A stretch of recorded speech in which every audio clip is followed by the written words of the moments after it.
ಸಂಬಂಧ ಅಂತ ಹೇಳಿದ್ರೆ ಒಬ್ಬ ವ್ಯಕ್ತಿ ಮೇಲೆ ಡಿಪೆಂಡ್ ಆಗಿಲ್ಲ, ಇಬ್ರು ವ್ಯಕ್ತಿಗಳ ಮೇಲೆ ಆ ಸಂಬಂಧ ಡಿಪೆಂಡ್ ಆಗಿರುತ್ತೆ. ಗೋಡೆ ಕಟ್ಟಬೇಕಾದ್ರೆ ಒಂದೇ ಒಂದು ಇಟ್ಟಿಗೆ ಸ್ವಲ್ಪ ಆಚೆ ಈಚೆ ಆಗ್ಬಿಟ್ರು ಕೂಡ ಗೋಡೆ ಬೀಳುವಂತ ಸಾಧ್ಯತೆಗಳಿರುತ್ತೆ. ಹಂಗೇನೆ ಲೈಫ್ ಅಲ್ಲಿ ಏನು ಮೇಜರ್ ವಿಚಾರ ನಮ್ಮ ಪಾರ್ಟ್ನರ್ಸ್ ಅಂತ ಬರ್ತಾರೆ, ಅಂದ್ರೆ ಮದ್ವೆ, ಈ ಲವ್, ಈ ಒಂದು ಘಟ್ಟದಲ್ಲಿ ನಾವು ಪ್ರೀತಿ ಮಾಡುವಂತ ವ್ಯಕ್ತಿ ಮದ್ವೆ ಆದ್ಮೇಲೆ ಅಥವಾ ಮದ್ವೆಗಿಂತ ಮುಂಚೆ ಒಟ್ನಲ್ಲಿ ಲೈಫ್ ಪಾರ್ಟ್ನರ್ ಆಗ್ತಾರೆ. ಸೊ ಆ ವ್ಯಕ್ತಿಗಳಲ್ಲಿ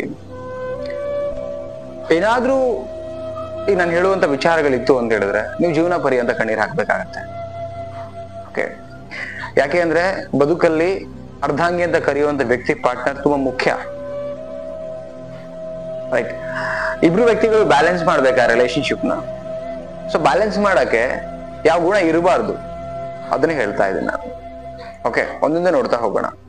ಫಸ್ಟ್ ಪಾಯಿಂಟ್ ಏನ್ ಗೊತ್ತಾ, ನೀವ್ ಹೇಳಿದ್ದನ್ನು ಕೂಡ ನೀವೀಗ ಉದಾಹರಣೆಗೆ ಏನೋ ಸಮ್ಟೈಮ್ಸ್ ಕೆಲವು ವಿಚಾರಗಳನ್ನ ಕ್ಲಾರಿಟಿ ಕೊಡ್ತಿರ್ತೀರಿ, ಹೀಗಲ್ಲ ಹೀಗ್ ಮಾಡು, ಸೊ ಹಿಂಗಿರ್ಬೇಕು ಲೈಫ್ ಅಲ್ಲಿ, ಫ್ಯೂಚರ್ ಬಗ್ಗೆ ಮಾತಾಡ್ತೀರಿ. ನಾವು ಗಂಡ ಹೆಂಡತಿ ಹಿಂಗಿರೋಣ, ನಮ್ ಲವ್ ಹೀಗಿರ್ಬೇಕು, ಮದುವೆ, ಮಕ್ಕಳು, ಸಂಸಾರ, ಬದುಕು, ಇದ್ರ ಬಗ್ಗೆ ಮಾತಾಡ್ತೀರಿ. ಎಲ್ಲಾನು ಅರ್ಥ ಮಾಡಿಸ್ತೀರಿ ಒಳ್ಳೆ ರೀತಿಯಿಂದ, ಈಗೋ ಇಲ್ದಿರಾ. ಬಟ್ ಅದ್ರಲ್ಲೂ ತಪ್ಪು ಹುಡುಕ್ತಾರ ಅಂತ ಏನ್ ಮಾಡ್ತೀರಿ? ಅದ್ರಲ್ಲೂ ನಿಮ್ ತಪ್ಪನ್ನ ಹುಡುಕ್ಬಿಟ್ಟು ಅಪಾರ್ಥ ಮಾಡ್ಕೊಂಡು ಅಲ್ಲೂ ಜಗಳ ಮಾಡ್ತಾ ಇದ್ರೆ ಒಂದಿನ ಓಕೆ, 2 ದಿನ ಓಕೆ, 3 ದಿನ ಓಕೆ, 4 ದಿನ ಓಕೆ, ಎಷ್ಟು ಅಂತ ಅವ್ರನ್ನ ಸಮಾಧಾನ ಮಾಡ್ತೀರಿ? ಪ್ರತಿ ಒಳ್ಳೆ ತನದಲ್ಲೂ, ಪ್ರತಿ ಒಂದು ಒಳ್ಳೆ ವಿಚಾರದಲ್ಲೂ ಕೂಡ ತಪ್ಪನ್ನ ಹುಡುಕಿ ನಿಮ್ಮೊಟ್ಟಿಗೆ ಜಗಳ ಮಾಡಿದ್ರೆ ಎಷ್ಟು ದಿನ ಅವರೊಟ್ಟಿಗೆ ನೀವು ಅದು ಸರಿ ಪಡಿಸ್ಕೊಂಡು ಹೋಗ್ಬೇಕಾಗತ್ತೆ? ಎಷ್ಟು ದಿನ ಸರಿಪಡಿಸ್ಕೊಂಡು ಹೋಗ್ತೀರಾ?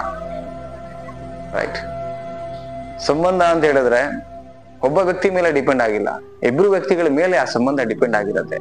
ಅಂದ್ಮೇಲೆ ನೀವೆಲ್ಲ ಒಳ್ಳೇದನ್ನ ಹೇಳಕ್ ಹೋಗ್ತೀರಿ, ಬಟ್ ಆ ವ್ಯಕ್ತಿ ಮಾತ್ರ ನಿಮ್ಮನ್ನ ಬರೀ ತಪ್ಪಲ್ಲೇ ಹುಡುಕ್ತಿರ್ತಾರೆ, ಜಗಳ ಮಾಡ್ತಾರೆ. ಹಿಂಗ್ ಮಾಡಿದ್ರೆ ಈ ತರ ವ್ಯಕ್ತಿಗಳು ಸಿಕ್ಕಾಗ ಈ ಕ್ವಾಲಿಟಿ ನಿಮ್ಮ ಪಾರ್ಟ್ನರ್ ಅಲ್ಲಿ ಇದ್ರೆ ನೆಮ್ಮದಿ ಅಂತೂ ಇರಲ್ಲ ನಿಮ್ಗೆ. ನಾನು ಟು ಬಿ ಫ್ರಾಂಕ್ಲಿ ಹೇಳ್ತಾ ಇದ್ದೇನೆ, ಅಲ್ಲ ಇದು actually. Okay, first point. Second point ಏನ್ ಗೊತ್ತಾ, ತೃಪ್ತಿ ಇಲ್ಲದ ವ್ಯಕ್ತಿಗಳು ಅಂತ ಹೇಳ್ತೀವಿ ನಾವು. ಲೈಕ್ ಏನಂದ್ರೆ ಲೈಫ್ ಅಲ್ಲಿ ಯಾವುದೇ ವಿಚಾರದಲ್ಲೂ ತೃಪ್ತಿ ಇರಲ್ಲ ವಿಚಾರ. ನಿಮ್ಮ ವಿಚಾರದಲ್ಲಿ ತೃಪ್ತಿ ಇರಲ್ಲ, ನೀವ್ ಇರೋದ್ರಲ್ಲಿ ತೃಪ್ತಿ ಇರಲ್ಲ. ನೀವಿರೋದು ನಿಮ್ಮ ವಿಚಾರ ಅಂತ ಹೇಳಿದ್ರೆ ನೀವು ಅಡಿಗೆ ಮಾಡಿ, ಕೆಲಸ ಮಾಡಿ, ಅಥವಾ ನೀವು ಆಫೀಸಿಗೆ ಹೋಗ್ಬಿಟ್ಟು ಬನ್ನಿ, ಆಫೀಸಿಂದ ಹೆಂಗೆ ಇರಿ, ಅವ್ರಿಗೆ ಟೈಮ್ ಕೊಡಿ, ಟೈಮ್ ಕೊಡದೇ ಇರಿ, ಹ್ಯಾಂಡ್ಸಮ್ ಇರಿ, ಹ್ಯಾಂಡ್ಸಮ್ ಇಲ್ಲದೆ ಇರಿ, ಯಾವ್ದ್ರಲ್ಲಿ ತೃಪ್ತಿ ಇಲ್ಲ ಅವ್ರೆ. ಆಕ್ಚುಲಿ ನೋಡಿ, ಲೈಫಲ್ಲಿ ನಾನು ಹೇಳ್ತೀನಿ ಒಂದು ಮಾತು, ಯಾವಾಗ ತೃಪ್ತಿ ಪಡ್ಕೊಳ್ಳುವಂತ ಭಾವನೆ ಇರತ್ತಲ್ಲ, ಉದಾಹರಣೆಗೆ ಈಗ ನಮ್ ಜೊತೆಗಿರ್ತಕ್ಕಂಥ ಮದ್ವೆ ಆಗಿದೆ, ಜೊತೆಗಿರ್ತಕ್ಕಂಥ ವ್ಯಕ್ತಿಗಳನ್ನ ಒಪ್ಕೊಂಡಾಗ ಅಲ್ಲಿ ತೃಪ್ತಿ ಇದೆ ನಮ್ಗೆ, ಒಪ್ಕೊಬೇಕು ಆಕ್ಚುಲಿ, ಅವಾಗ್ಲೇ ಲೈಫ್ ಆಗೋಕ್ ಸಾಧ್ಯ. ಇಲ್ಲಿ ಯಾರು ಪರ್ಫೆಕ್ಟ್ ಇಲ್ಲ. ಈಗ ನೀವು ಕೆಲವ್ರು ಅಂತಾರೆ ಸೊ ಹಂಗಿರ್ಬೇಕು, ಇದು ಹಿಂಗಿರ್ಬೇಕು. ಇಲ್ಲಿ ಜಗತ್ತಲ್ಲಿ ಚೆನ್ನಾಗಿದ್ದವರಲ್ಲೂ ಒಂದೇನೋ ಮೈನಸ್ ಇರುತ್ತೆ, ಯಾರು ಪರ್ಫೆಕ್ಟ್ ಇಲ್ಲ. ಬಟ್ ಅವ್ನು ಒಪ್ಕೊಬೇಕು. ಮೈನಸ್ ಬೇಕಾಗಿಲ್ಲ ನಮ್ಗೆ, ಪ್ಲಸ್ ಬೇಕಾಗತ್ತೆ ವ್ಯಕ್ತಿನಲ್ಲಿ. ಒಬ್ಬ ವ್ಯಕ್ತಿನಲ್ಲಿ ಬರೀ ಮೈನಸ್ ಹುಡ್ಕೊಂಡು ಹೋದ್ರೆ ಕಾಣದೇ ಮೈನಸ್ ಕಾಣುತ್ತೆ. ಪ್ಲಸ್ ಅನ್ನು ಹುಡುಕಿ, ಮೈನಸ್ ಇದೆಯಾ ಅದನ್ನ ಇಗ್ನೋರ್ ಮಾಡ್ತಾ ಬನ್ನಿ, ಅವಾಗ ವ್ಯಕ್ತಿ ನಿಮ್ಗೆ ಚೆನ್ನಾಗಿ ಕಾಣೋಕ್ ಸಾಧ್ಯ. ಓಕೆ, ಸೊ ಈ ಭಾವ ಇರಬೇಕು, ತೃಪ್ತಿ ಇರಬೇಕು. ಓಕೆ, ಇದಾರೆ ನಿಮ್ ಜೊತೆನಲ್ಲಿ, I am happy with this person, ಆ ಫೀಲ್ ಇರ್ಬೇಕು ನಿಮ್ಗೆ. ಸಪೋಸ್ ಅವ್ರ ನೆಗೆಟಿವ್ ಇದೆಯಾ, ಅದನ್ನ ಹೋಗ್ಲಾಡಿಸಿ ಪಾಸಿಟಿವ್ ಹೆಂಗೆ ಇರೋಕ್ ಸಾಧ್ಯ ಅದ್ರ ಬಗ್ಗೆ ಪ್ರಯತ್ನ ಪಡ್ಬೇಕಾಗತ್ತೆ. ಬಟ್ ಇವತ್ತು ಎಷ್ಟೋ ಜನ ಅದನ್ನ ಮಾಡ್ತಾ ಇಲ್ಲ. ಹಾಗಾಗಿ ಸಂಬಂಧಗಳಲ್ಲಿ ಇಂಬ್ಯಾಲೆನ್ಸ್, ಬಿರುಕು, ಜಗಳ ಇವೇ ಕಾಣ್ತಿರೋದು. ಓಕೆ, ಥರ್ಡ್ ಪಾಯಿಂಟ್ ನೋಡೋಣ. ಏನ್ ಗೊತ್ತಾ, ತಪ್ಪನ್ನ ಒಪ್ಕೊಳ್ಳದೆ ಇರ್ತಕ್ಕಂಥ ವ್ಯಕ್ತಿಗಳು. ಈಗ ಸಪೋಸ್ ತಪ್ಪು ಮಾಡ್ಬಿಡ್ತಾರೆ, ಒಪ್ಕೊಳ್ಳೋಕೆ ಅಹಂಕಾರ ಪ್ರಾಬ್ಲಮ್ ಬರುತ್ತೆ, ಈಗೋ.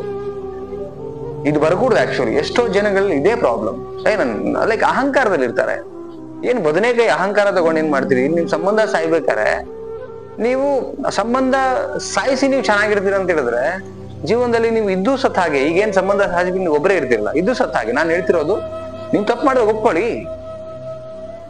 ತಪ್ಪು ಮಾಡೋ ಸಹಜ, ಮನುಷ್ಯ ಒಪ್ಕೊಳ್ಳೋ ದೊಡ್ಡ ಗುಣ ಅಂತ ಹೇಳ್ತಾರೆ ದೊಡ್ಡವರು. ಆ ದೊಡ್ಡ ಗುಣನ ತೋರಿಸಿ ಅವಾಗ ನೀವು ಬುದ್ಧಿವಂತರಾಗ್ತೀರಿ.